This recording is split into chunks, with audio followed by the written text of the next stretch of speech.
जब आप श्रेष्ठ जीवन जीते हैं तो आपके उस जीवन को देख करके दूसरे लोग भी उसका अनुकरण करने का प्रयास करते हैं। समय की आज मांग है कि यदि अपने भक्ति की भाई कथा में यदि इस प्रकार होर्डिंग्स ना लगाई जाए, प्रचार ना किया जाए, व्यवस्था ना बनाई जाए तो आप कैसे आएंगे?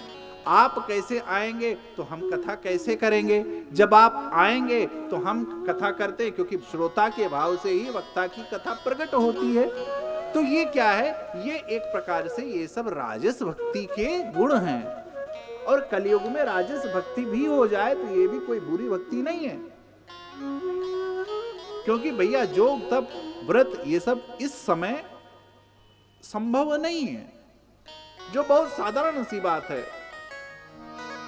इस समय कोई जो आपको योग कह दे, कोई जप कह दे, कोई तप कह दे, तो ये संभव नहीं है, व्रत ये संभव नहीं है।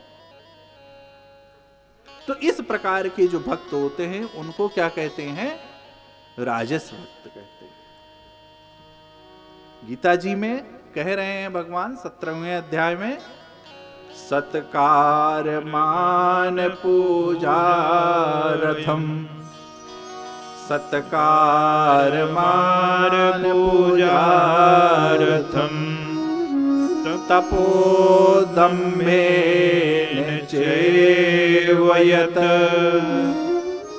क्रियते तदिह प्रोक्तम् राजसं चलं ध्रुवम्।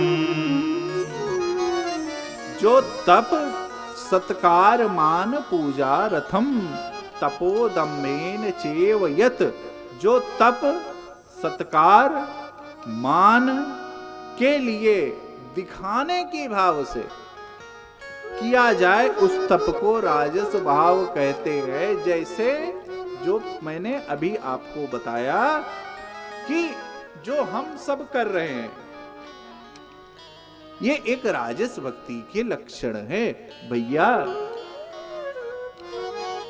ये संसार यज्ञ भी है और ये संसार आग भी है। क्या है? ये संसार यज्ञ भी है और ये संसार आग भी है। यदि हम सचेत होकर के आहुति देंगे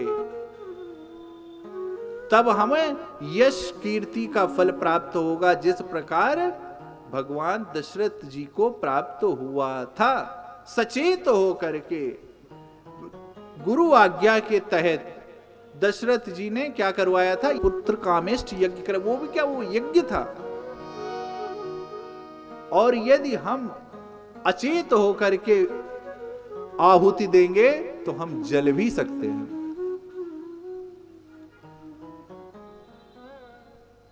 एक यज्ञ दशरथ जी ने भी कराया था जो उनके यश का कारण बना, और एक यज्ञ दक्ष ने भी कराया था, वो भी यज्ञ था, ये भी यज्ञ था। परंतु दक्ष ने अहंकार अचेत होकर के होमाग्नि करवाई, परिणाम सब दर्शन कर रहे हैं।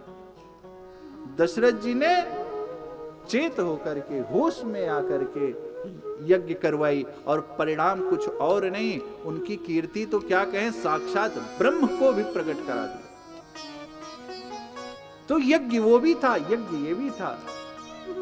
अर्जुन भी ने एक यज्ञ किया था। भगवान ने कहा ये तुम यज्ञ करो। यज्ञ का अभिप्राय क्या था? अर्जुन के लिए युद्ध करना वो यज्ञ था। आज हम श्रेष्ठ कर्म करें यही यज्ञ है। आज हम सचेत होकर के जीवन जिए यही यज्ञ है। और सचेतता आएगी कैसे? भगवान का भक्त ही एक ऐसा है जो चेत होकर के होश पूर्व जीवन जी रहा है। भगवान का भक्त ही है जो पूरे होशो हवास से भगवान से बात करता है, भगवान से मांगता है।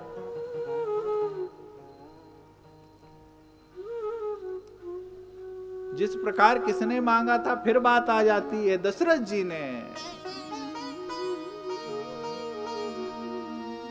कहें तो अग्रगण्य राजस भक्ति मुझे तो दशरथ जी में ही दिखती है। सुतवे सैक तव पद रति हो, सुतवे सैक तव पद रति हो।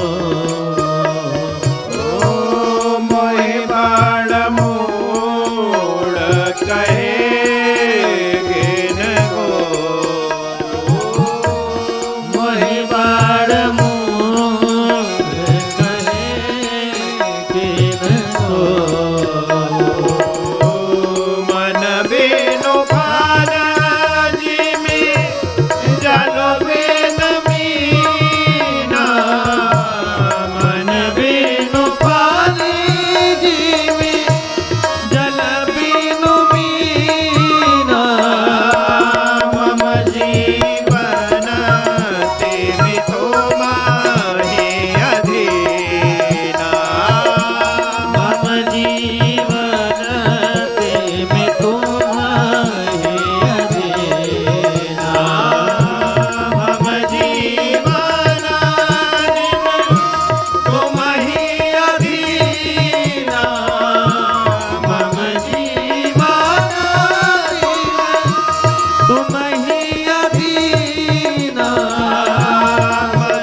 तव पद रति हो।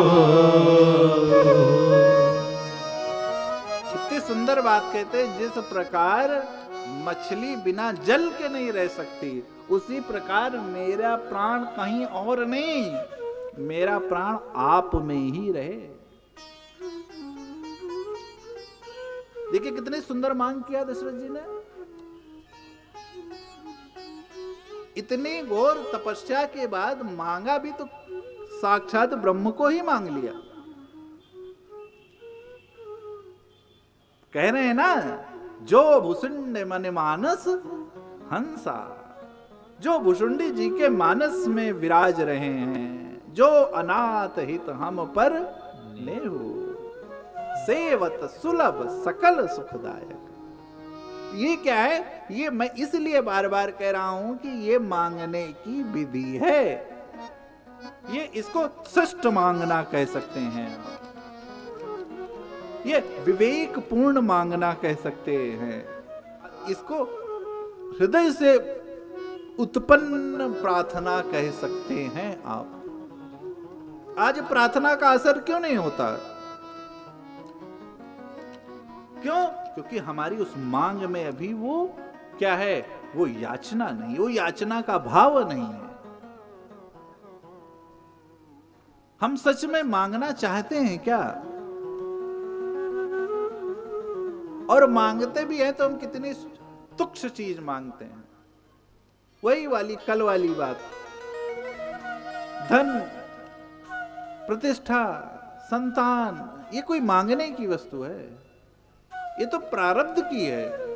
ये भोग और संग्रह के जो प्राणी होते हैं, जो भोग और संग्रह प्रेमी होते हैं, उनके लिए भगवान कह रहे हैं कि मामो पैत्य तु कौन्तेय पुनर्जन्म न विद्युते। कि अंत के समय जो जीव जिस भाव से प्राण छोड़ता है, उसका अगला जन्म उसी भाव से वहां होता है। अभिप्राय वो जीव जन्म और मरण के इस चक्कर में चलता रहता है। भगवान कह रहे हैं मां पैत्य तू कौन्तेय पुनर्जन्मे न विद्यते है। और अंत में जो मुझे मांग लेता है, फिर वो इस चक्कर में नहीं पड़ता। अब प्रश्न भगवान 8वें अध्याय में कह रहे हैं कि ये अंत जन्म अंत समय कब है। प्रश्न ये बहुत बड़ा है, अंत समय कब है ये तो किसी को नहीं पता। तो इसलिए भगवान ने कहा है कि जो सतत मेरा जप करता रहता है, जो सतत मन से जो मेरे चरणों के मेरी भक्ति और देखिए भगवान ने परोपकाराय संता विभूतया पहले भी कह चुके हैं कि सेवा ही भगवान की भक्ति है, समाज की सेवा ही भगवान की श्रेष्ठ भक्ति है, असमर्थ की सेवा ही भगवान की श्रेष्ठ भक्ति है। इसीलिए भगवान कह रहे हैं कि जो सतत इसमें लगा रहता है, क्या लगा रहता है, जो सतत भगवान से कहता रहता है, जो सतत मांगता रहता है,